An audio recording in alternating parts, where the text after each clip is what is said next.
Now, Fox News has learned some U.S. investigators believe that there are Israelis again very much engaged in spying in and on the U.S. May have known things they didn't tell us before September 11th. Fox News correspondent Cammin has details in the first of a four-part series. Since September 11th, more than 60 Israelis have been arrested or detained, either under the new Patriot anti-terrorism law or for immigration violation. A handful of active Israeli military were among those detained, according to investigators, who say some of the detainees also failed polygraph questions when asked about alleged surveillance activities against and in the United States. And at that point, we were taken for another round of questioning, this time related to our allegedly being members of Mossad. Very much engaged in spying in and on the U.S. The fact of the matter is, we are coming from a country that experiences terror daily. Our purpose was to document the event. Our purpose was to document the event. Our purpose was to document the event. The thing is, you guys get painted as conspiracy nuts because some of the people don't actually spend the time to read the law. That's correct. And you know enough of the facts to realize that it's really hard to make the case that the building just exploded without some sort of an accelerant. So, in the absence of an accelerant, it's a hoax. It doesn't make sense. And the unanswered questions are reason to be skeptical. What the office holders can't do is reach the conclusions because they're office holders. I mean, there's politics and they always do all that. So you guys shouldn't be painted as nut jobs because you're raising questions. Yeah. But some of the guys who were in the 9/11 Truth Squad and stuff like that, they were saying shit that was so far out there. Oh my God! That I just had to pull a guy out. We were just up there in New York, and we had one of the guys, the most playing guys in the world. He's saying disrupted.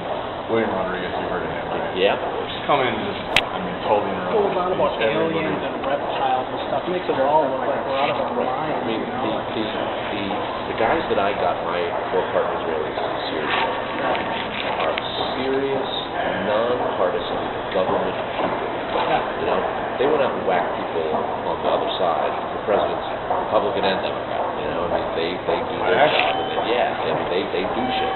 There are bad guys in the government. Black ops stuff does happen. I mean, you know, Jack Bauer's a fucking movie, but it's 24 is a TV show, but it's based in some stuff that's not just imagination. Right. And it has to be that way. I mean, it just has to be. So, it was just recently revealed that Bush has authorized an executive order that essentially would have taken the brown and blue guys, the Blackwell paid contractors overseas, and turned them into hitmen with the Bin Laden. Okay? Blackwater. Yeah. Blackwater. Turned into actually. But here's the thing. I reported that. At the same time I reported the 9/11 stuff. That the president had signed an executive order that essentially would have permitted the possibility of hit squads. And I put it out there. It went absolutely nowhere.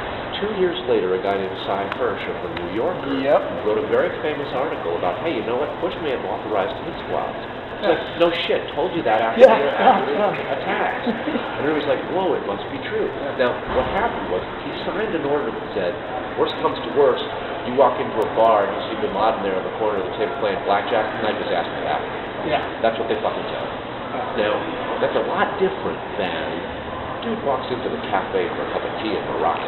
Yeah. He's got a beard and he's 6'3". Yeah. So they zero in a satellite and they say, wow, he looks a lot taller than everybody, and they leave the village. It doesn't happen that way. Right. You know? I mean, I just explained this to me the other day that it's like, how can we keep missing it? You know?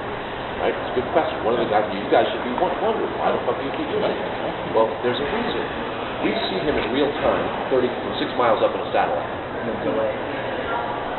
And by the time you launch the satellite from the Gulf of Aden, 1,200 miles away, it takes a fucking half an hour to get there. He's long gone.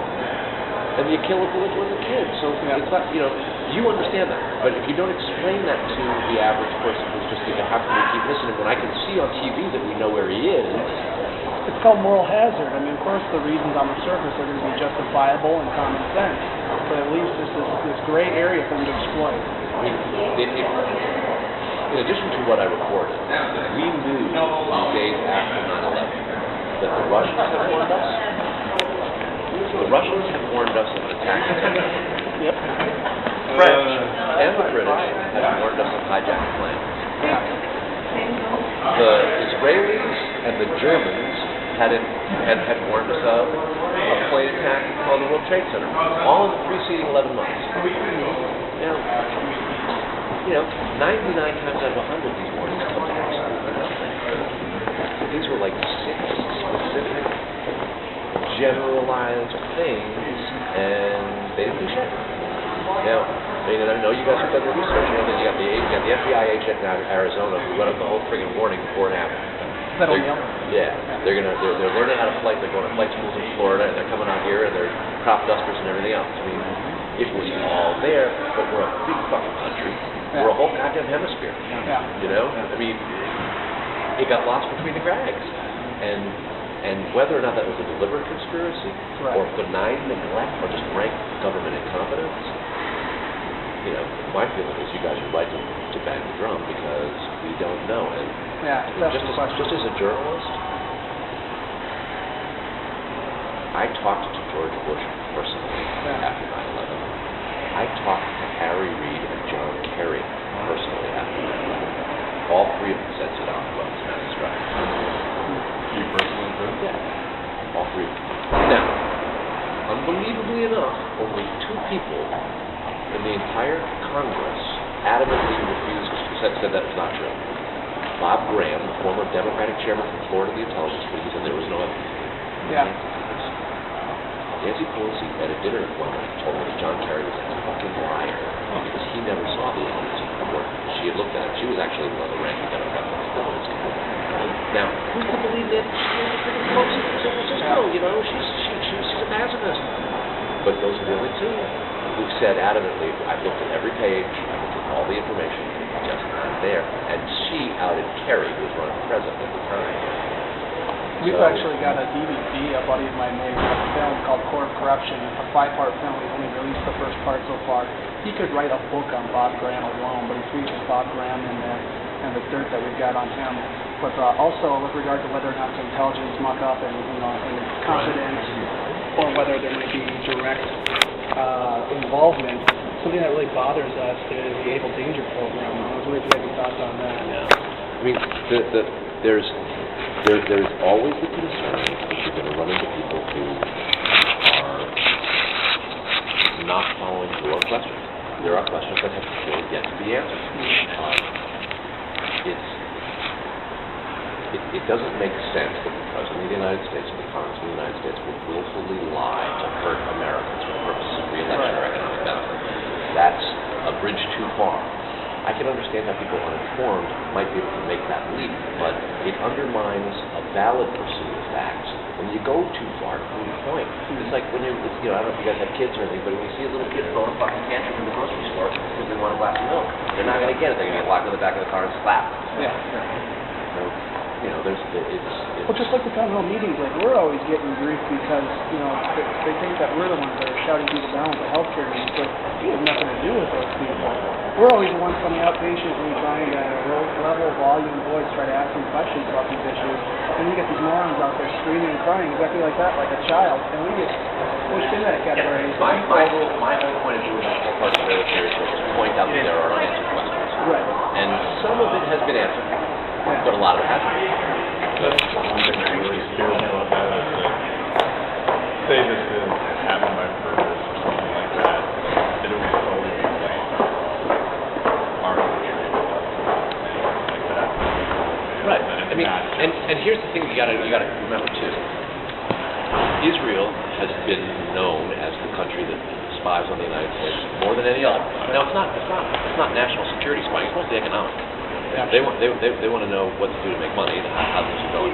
Sure, go right ahead. I am such a well, I mean, frankly, I've been disengaged to it. I mean, a handful of times that you guys have sort of come and tried to bust me on street corners and stuff like that. Through this, I have not been involved in the national security stuff since like after the beginning of the war in 2002. Sure.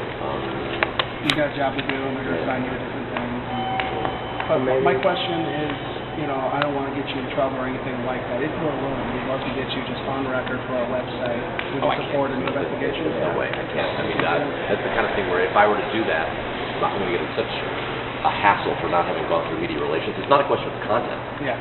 But every single thing I say has to go through media relations with every single time. I mean, I can't do interviews with that. Kind of how the mainstream. I can't do interviews with like mainstream political magazines until it goes through meet with approval. Mainly we saw you. I just want to say thank you. I'm happy. You did a good job. Thanks very much. Even though Appreciate it. guys out there who Yeah, are yeah, trying. and I mean, seriously, I mean, it's one of those where you guys help your own cause, and I'm not saying you got to be rude to the people who are on your team, Yeah. but if they tamp it down a little bit. I mean, I got jumped in downtown New York by a bunch of 9/11 truthers, and I talked with them for an hour. It's still out there on the web, and the thing is, if we'd had a quiet conversation, they might have actually gotten something out of me that would have been better than me to tell them I'm not going to talk to them.